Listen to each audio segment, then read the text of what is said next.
In the heart of a sprawling glass and concrete metropolis stood the estate of Gregory Hemsley, a man so wealthy that even billionaires envied his reach. His mansion boasted 10 bedrooms, 4 kitchens, a private cinema, a wine cellar stocked with bottles older than most nations, and a staff so large they had their own manager. His face often appeared in business magazines, always wearing a cold smirk that didn't quite reach his eyes. Yet for all his wealth, Gregory lacked one thing: gratitude. Born into privilege, Gregory believed he was superior to the rest of the world.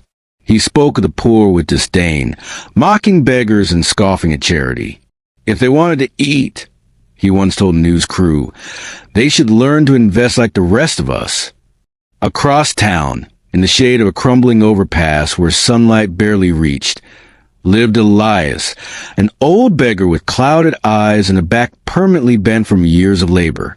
Once, long ago, Elias had been a skilled carpenter, known for crafting cradles, bookshelves, and beautiful rocking chairs.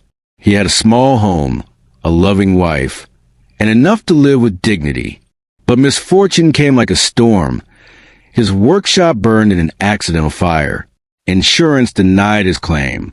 His wife fell ill months later, and without savings or support, she died in a cold hospital room while Elias sat helpless in the corridor. He lost everything, and in time, he lost hope too. Every morning, Elias sat quietly on the same corner downtown with a dented tin can at his feet. He never shouted, never begged loudly. He simply held a small sign, hungry, not hopeless. One chilly morning, as Gregory's luxury limousine rolled to a stop at the traffic light near Elias's spot, the old man approached the vehicle. His hands trembled and his voice cracked. "Spare coin, sir. Just a bite to eat."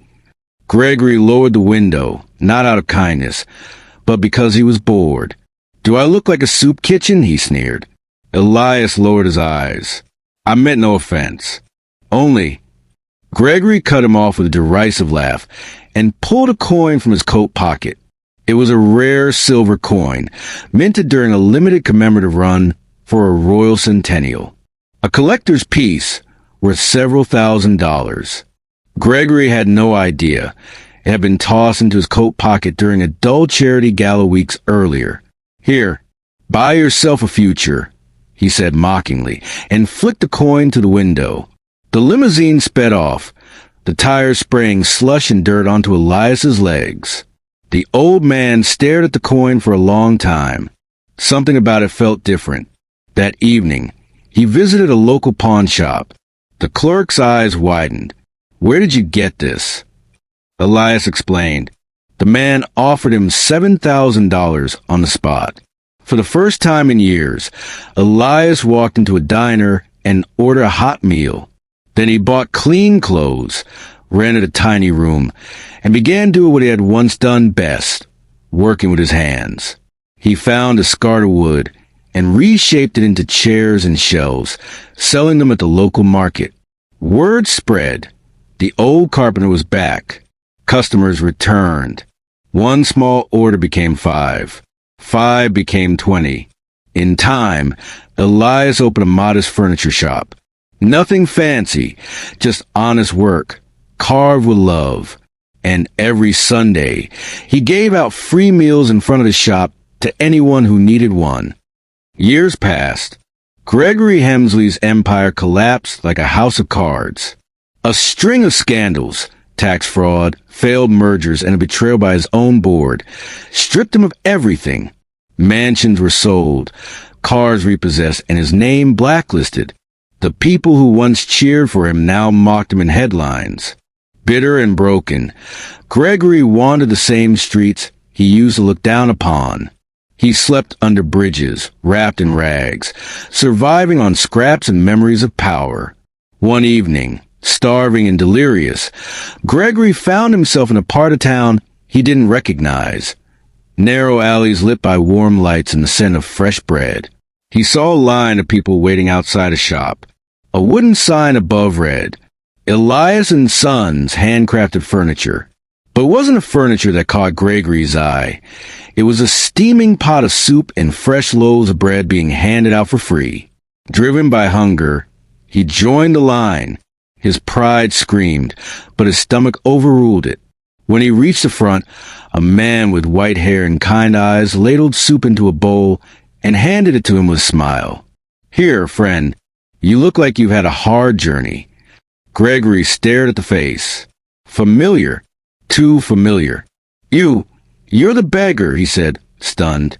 Elias looked at him calmly. "I was once." Gregory's voice quivered with shame and disbelief. "You gave me this?" He held up the silver coin, now strung on a worn cord around his neck. He had retrieved it from a pawn shop years earlier, when he realized what it had been worth. It became a reminder the moment his life began to unravel. "No," Elias said gently. "You gave it to me." Gregory sat on the ground, unable to speak. Elias placed a hand on his shoulder. "Sometimes what we give in mockery becomes someone else's miracle." There was silence between them, a silence rich with the weight of time, regret, and revelation. Then Elias said, "Eat, rest. Tomorrow, if you're willing, I could use help sanding down some wood." Gregory blinked. "You'd hire me?" "No," Elias replied. "I'd teach you. The first thing you'll learn is patience. Then maybe gratitude." Gregory took the bowl and, for the first time in his life, said the words he had never meant before. "Thank you." Moral: a man's worth is not in what he owns, but in what he gives.